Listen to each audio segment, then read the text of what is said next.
for the very generous introduction. I should retire right now.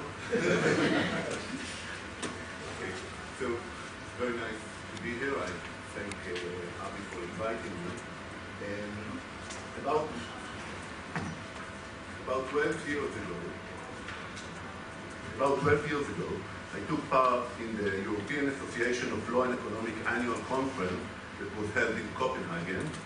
I presented a paper I wrote with Barak Medina, the current rector of the Hebrew University, commented on another paper, listened to some interesting ideas, met new and old friends, ate good food, and toured the wonderful city of Copenhagen.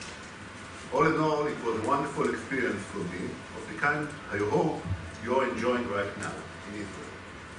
Indeed, life in the academia are not that bad after all, which brings me to the question why I ever left. But what's done is done.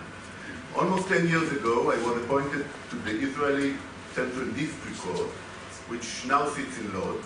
The Israeli judicial system is comprised of a three-tier court system, Court of the Peace, 6 district courts, and 1 Supreme Court. My position in the academia then gave me enough leverage to skip the first instance, so it was never justice of the peace, but my age and record were insufficient to allow me a direct leap to the Supreme Court. That turned out for the best. My 8.5 years as a district court judge allowed me to practice the work of a first instance judge, the one that hears the parties and their witnesses, dives into the evidence, and reconstruct the truth to the best of his humble ability. I did mainly commercial cases, corporate litigation, and consumer class actions, as you heard. I learned a lot, and most of the observations I would like to share with you today build on cases I dealt with and insight I had as a district court judge. About 1.5 years ago, I was lucky enough to be appointed to the Supreme Court. I say lucky, though the task of being a justice in the Israeli Supreme Court is an extremely difficult one. We serve both as an appeal court to civil and criminal cases that started in the district court, and administrative court, sometimes on appeal and sometimes as the first and last instance, and as the constitutional court of the land. The upshot is truly amazing. The Israeli Supreme Court, those are real statistics, real details. The Israeli Supreme Court handles more than 9,000 cases each year, about 3,300 in panels, usually of 3, and almost 6,000 cases that are handled by a single judge. There are only 50 justices in the Israeli Supreme Court. Very simple mathematics will bring you to the accurate conclusion that each justice has to deal with more than 1,000 cases each year. That is an enormous workload. Again, I'm not sure I made the right choice. In the district court, if you want to compare, you will handle something like 150 cases each year, so it's much easier. Enough complaining. My aim today is not to gain your compassion or to discourage you from leaving the warm embrace of the academia. In fact, if you are still willing to hear a career advice from me after this introduction, I would encourage each and every one of you to seek a public office at least for a few years during your professional career. You will gain at least 3 benefits from following my advice. First, it will provide you with a different venue to implement your deep knowledge and exceptional expertise to the benefit of society. Second, it will fill you with satisfaction and meaning that you might feel lacking at one point or another of your academic life. Third, it will give you unique insights into how things really work in the real world.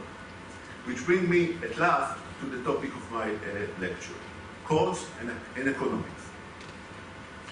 My former law and economics colleagues tend to explain the reason that they and the court have conflicting views about a certain case, that is the reason why the court got it wrong, by the fact that judges do not have the necessary expertise to analyze complex economic data and to understand sophisticated economic arguments. Not you, of course, they quickly add when I seem to be upset with the argument, but the average judge. Well, the average judge, the present judge included, also doesn't have special expertise in medicine or engineering and is not equipped with the skill of managers or businessmen. And still, courts constantly make factual and normative decisions about issues that fall well beyond the limited sphere of legal expertise. In fact, one quality a good judge should have is the ability to understand and implement insights that derive from disciplines he or she has limited prior knowledge about. If judges have sufficient skills to make complex decisions concerning the quality of the medical treatment given to the patient, or the reason a breach collapsed, and most people seem to believe they do, why should we question their capabilities to understand economic reasoning and evaluate economic data? Don't get me wrong. I'm not trying to convince you that judges don't have difficulties with economic arguments, or that their economic reasoning is flawless. Far from that. My claim is much more modest. Dealing with external field of knowledge is part of the bread and butter of the judicial profession. Judges need to apply legal doctrines to real-world situations. In order to do so, they must use not only their legal expertise, but also external field of knowledge, including economics. If we are especially skeptical about judges' ability to understand economic arguments and analyze economic data, we cannot pin down this distress solely to lack of sufficient expertise.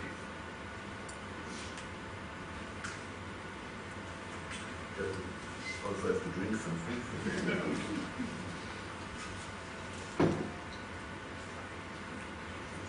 My aim in the rest of this lecture is to present 3 additional reasons, that is beside the deficiencies of judges, that may cause courts to reach decisions that are wrong from an economic perspective.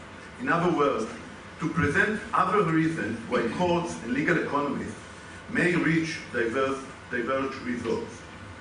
With respect to each reason, I will start from a case I dealt with and try to generalize the insight the case demonstrates. My first example concerned a complicated dispute I adjudicated in the district court about 7 years ago.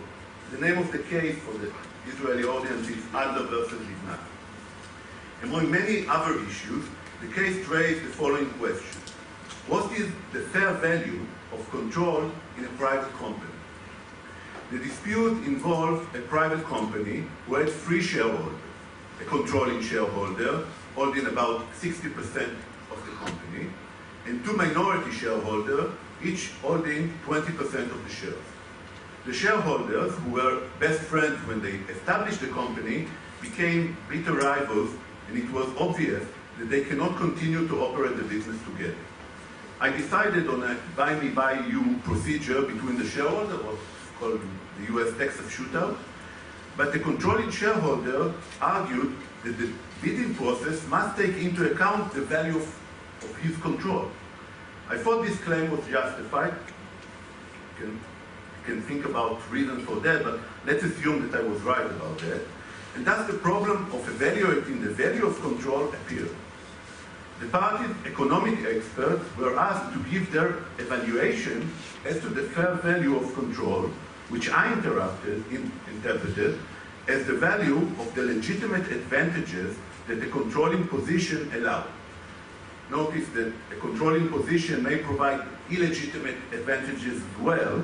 For example, the possibility to divert profit from the company to the private pocket of the controlling shareholders, but they should not be considered when we evaluate the fair value of control. The party's expert witnesses were thus asked to quantify the fair value of control in the present context. They reached contradicting results. The expert hired by the controlling shareholder argued that fair value of control is significant and justify conducting the bidding according to the assumption that the controlling shareholders have not 60% of the share, but 72% of the company, and that the minority holds not 40%, but 28% of the shares. In contrast, the minority experts argue that the legitimate benefit of control is only marginal, and therefore can be disregarded altogether. This huge difference in opinion left me no choice but to rule that I have no way of evaluating the fair value of control, and thus the bidding should be conducted according to the formal holding, which was 60-40. Indeed, I felt that this result is somewhat unfair toward the controlling shareholder, trying to partly compensate him by a procedural advantage. Instead of simultaneous bidding process, I allowed him to be the party that decides whether to buy or sell the company according to the price offered by the minority. However, the Supreme Court thought differently and refused to allow the controlling shareholder even this procedural advantage. What can we learn from this example? A cynical lesson one might infer is that expert witnesses can justify almost any result if they are paid the right amount. But that is not my point. In order to see the true problem, we must understand that Israel, like all common law jurisdiction, has an adversarial litigation system. In an adversarial system, the court relies mainly on the evidence provided by the parties, and only rarely investigate matters on its own initiative. The core concept of the adversarial system is that the parties shed light on the dispute from two divergent spots, and the interaction between these two beams of light allow the court to see the full picture. However, with economic analysis, that depends to a great extent on the initial assumption. The two beams of light might be too far apart and leave the judge in the dark. Furthermore, each party has an incentive to take his position to the extreme, fearing that any concession toward the other party will only weaken his position without improving it. My first point is thus quite simple. In many cases, courts lack accurate economic data because the parties in adversarial legal systems have incentive to provide only information that support their extreme position. Without accurate data, courts are unlikely to reach accurate results. Indeed, there are some solutions to the lack of information problem. The obvious one is for the court to appoint an objective economic expert. This is the common solution in Israel to a somewhat similar problem in cases of medical malpractice. Another solution I told with is to tell the parties in advance that I will adopt in full only one opinion and will not try to find some middle ground, as judges usually do, when they encounter extreme positions. Will this warning give the parties sufficient incentives not to go to the extreme? Frankly, I do not know because I never dared to try. I move to my second point. This time the case I would discuss is a recent civil appeal decided by the Supreme Court a few months ago, Pikali versus Achshara Insurance Company. The appellant in that case was the owner of a car that was damaged in an accident. The car was insured, but the insurance was conditioned on the driver being above 30. Although the appellant, the car owner, was above 30, the driver at the time of the accident was one of his employees who was only 24 years of age at the time of the accident. The insurance company denied coverage altogether, claiming that the failure to comply with the age condition resulted in total loss of coverage. The car owner argued that according to the Israeli Insurance Act, the situation should be considered under the article relating to aggravated risk, Article 18, and as such, result only in partial loss of cover. According to Article 18, if the insured risk was aggravated without the insurer consent, but the contract was not terminated before the event insured against materialized, the insurance will still be liable, but only for part of the damage. The partial coverage will be in the relation between the premium paid for the original risk and the premium that should have been paid for the aggravated risk. So if I take a simple example, a numeric example, if the premium paid according to the contract, the premium that was paid for the original risk was 800, and the premium that the insurance company charged for covering the aggravated risk is 1,000, the insurance company will pay only 80% of the damage. Two of the judges, Justice Barak Erez and myself, both by accident, former law professor from Tel Aviv University, ruled in favor of the appeal. Our main argument was a legal one, the existence of a relevant precedent that was applicable, in our view, to this case as well. Indeed, that precedent referred not to car insurance against damage, but to property insurance against theft. The precedent dealt with property insurance for jewelry, which was conditioned on the installation of a safe in which the jewelry should have been kept, a condition that was not kept by the insured. However, our view was that from a legal perspective, that difference was immaterial. The minority, Justice Amit, argued that there are relevant distinctions between the two types of insurance contracts and added that applying the partial cover rule to car insurance contract is undesirable because it will cause an increase in insurance premiums. My reaction to this economic argument had two main points. First, we go back to my first point, we were not provided with sufficient reliable information to analyze who bear the economic burden of our decision. Quite the contrary. The limited information we received about the way car insurance premiums are calculated in Israel suggested that the legal rule we were dealing with was not taken into account, and if so, does not affect the size of the premium one way or the other. Second, this is the point I want to emphasize now, even if the cost of insurance will rise, it cannot justify a legal decision not to apply the relevant precedent. From a legal perspective, given the existing statutory regime, the two cases, car insurance against accidents and property insurance against theft, should be treated alike with respect to the question at hand. The claim that the economic costs of such equal treatment are undesirable with respect to a specific type of insurance contract is not a matter for the court to consider. It is an issue that the regulator needs to study and that the legislator should decide. My general point is this. Courts decide concrete cases and therefore have partial view not only of the information that may be relevant, but also of the consideration that may be involved.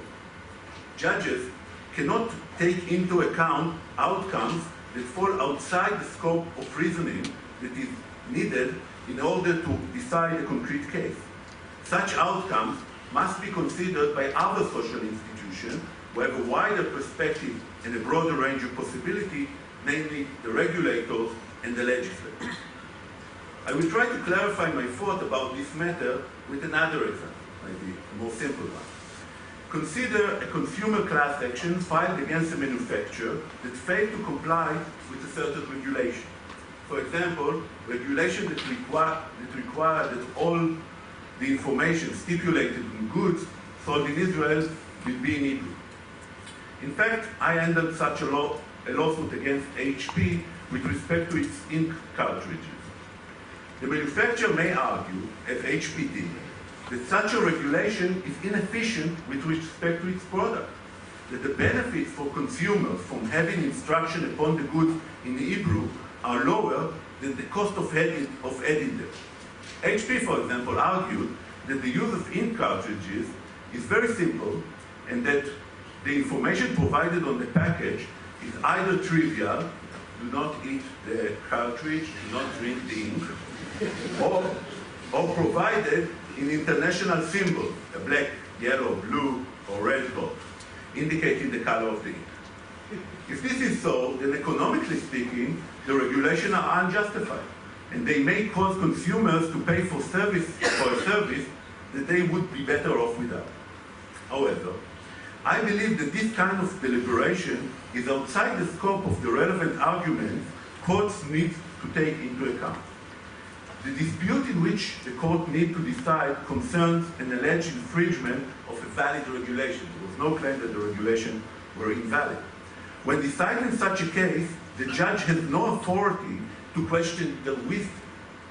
If the manufacturer wished to exclude its products from the regulation, it has to turn to the regulator or the legislator and ask for an exemption. The court's rule in the class action litigation is not to review the regulation, but to determine the civil outcome of their infringement. Passing judgment on the efficiency of the regulation is therefore outside the scope of the court's authority. The court's view of the matter is only partial, and thus need not consider all matters that may seem important from an economic perspective.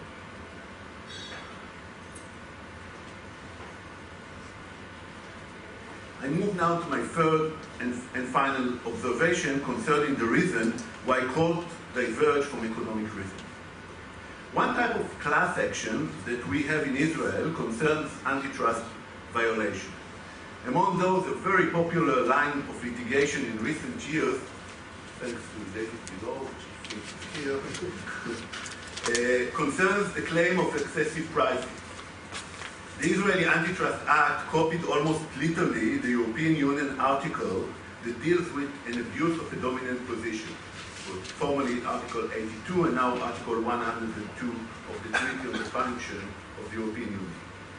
According to a few district court decisions, including at least 3 of mine, this article refers also to excessive pricing by an undertaking holding a monopoly power in the Israeli market. Consequently, and given the fact that the Israeli market is a small and concentrated market with high entry barriers, many excessive pricing class actions were filed in the last decade against major monopolies in Israel, mainly in the food industry.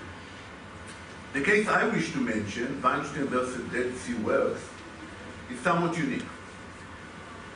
And it dealt with the prices of potash. Potash is used mainly as a fertilizer for growing fruits and vegetables, and is supplied in Israel by only one producer, the Dead Sea Works, who is a major player in the international market as well, or so I was told.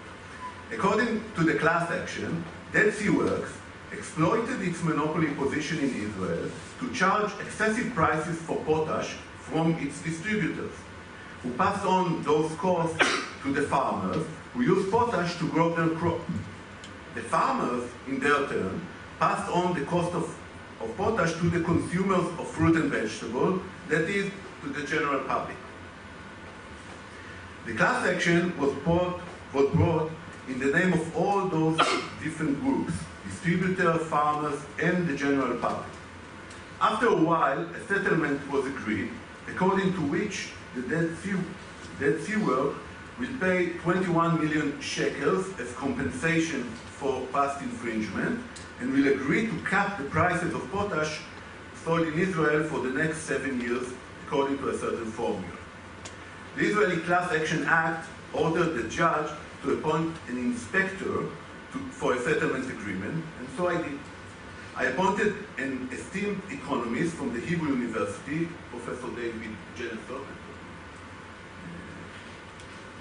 I didn't know him before I appointed him. But he did a wonderful job. He's very good. Very good, yeah, I know from the opinion. Very good. Yeah. And I asked his opinion on the settlement as a whole and on a few specific issues. One of those issues was how to distribute the 21 million fund between the 3 groups of claimants that were represented in the class action: distributors, farmers, and the general public.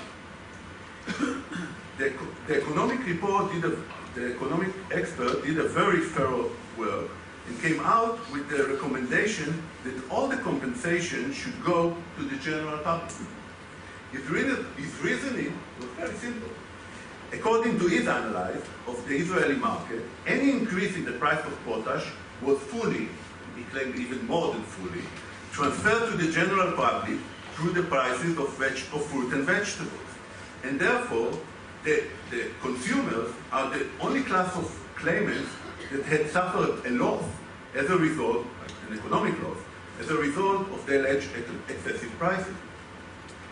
From an economic perspective, his data and argument were sound, and I had no reason not to follow his recommendation.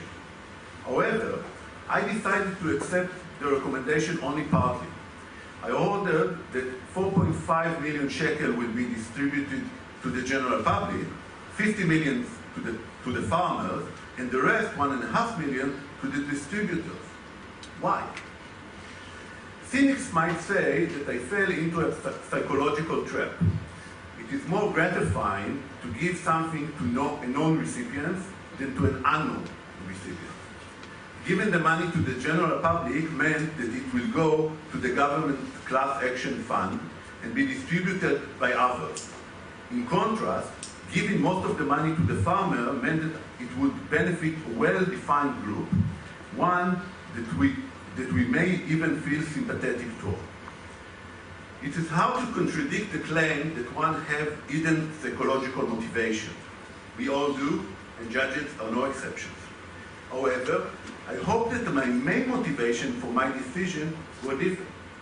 I believe legal reasoning and economic reasoning work differently in the given context. From an economic perspective, it makes perfect sense to distribute the fund only to the farmer, since they suffered all the economic burden of the alleged excessive prices. In contrast, from a legal perspective, distributing the benefits of a class action should mimic the distribution of the legal rights for compensation among class members. It is doubtful whether the consumers of fruit and vegetables have any legal claim for excessive pricing against the producer under Israeli law. They are simply too remote from the infringement. In contrast, it seems that Israeli law provides a right of action both to the farmers and to the distributors.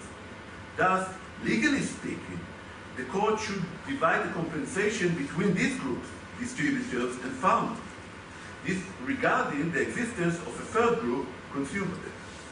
Therefore, the outcome I prefer closely simulates the relative strength of the legal claim and not the division of the economic burden. Again, the example is used to illustrate a general point. The law works according to distinct patterns, that I will refer to as formulas or paradigms. A tort action, for example, needs to have an injured plaintiff who suffered the loss, a wrongdoer defendant who committed the wrong, and a legal connection between the wrong and the loss. Without these three elements, we do not have a legal cause of action in tort. Courts can consider economic argument as far as these arguments fit the legal paradigm. Once they go beyond the paradigm, courts cannot follow the economic reasoning. I believe that was my reason for not following the economic expert's recommendation in the Potash case. His opinion was based on an accurate economic analysis that disregarded the relevant legal paradigm. It is supported transferring the funds to parties that probably didn't have a legal cause of action. I would like to use another example from a different branch of the law in order to demonstrate the same general claim. Assume we have 10 unsolved murders that were committed in the last year. The police suspect that John committed at least few of the murderers, if not all of them. However, it cannot prove beyond any reasonable doubt that he committed any of them. With respect to each murder, it has some uncorrelated evidence against John that may cause the court to find out that there is a 60% probability that John is the murderer. For example, he'd been in the wrong place or the right place at that time. Can we convict John of even one of the murderers? Can we convict him of all of them? The probability that John committed all 10 murders, according to our knowledge, is very slim. It's less than 1%. Very easy to calculate. But the likelihood that John committed at least one murder is extremely high. It's more than 99.99%. So, statistics, therefore, might call for convicting him of at least one murder, but not all of them. Indeed, my good friends Alon Ariel and Ariel Porat argued along this line in an article published a decade ago, though they were careful enough to limit their recommendation mainly to regulatory offenses and homogeneous offenses. I do not believe that the option of convicting John for committing one unspecified murder is open to the court. The criminal law followed the paradigm that we need to prove beyond any reasonable doubt that the accused had committed a certain crime. Convicting a person for being a murderer without being able to prove that he committed any specific murder may be justified by statistics, but it seems extremely difficult for legal reasons. To sum up, courts apply and should apply economic reasoning. However, even if we assume that judges are skillful in applying economic reasoning and analyzing economic data, or at least that they can learn the necessary skills, there are at least 3 additional reasons why the outcomes of the court deliberation do not coincide with that of legal economists. First, court's decision, at least in common law jurisdictions, builds on arguments and information provided by the parties, since parties have incentive to present to the court only part of the economic data that is relevant for the dispute. In many cases, courts are left to a large extent in the dark with respect to the true economic aspect of their decision. Second, courts decide concrete disputes, and their deliberation is limited to the considerations that are relevant to the case in front of them. Therefore, they can review only part of the story, while the task of performing a full scope evaluation of the matter is the responsibility of the regulators and the legislature. And third, courts apply legal reasoning which is organized according to legal paradigm. Judges' discretion to apply economic reasoning is defined and limited by this formalistic framework. As long as economic reasoning can be applied within the legal paradigm, judges can employ it. However, if the implementation of economic reasoning requires breaking out with the established legal framework, it is probably outside the scope of the court authority. Thank you for listening to my observation. I hope you will find them helpful next time you criticize court decisions. If so, and if not, I repeat my recommendation. Do not settle for giving the chef advice from the balcony. Step into the kitchen. Thank you very much.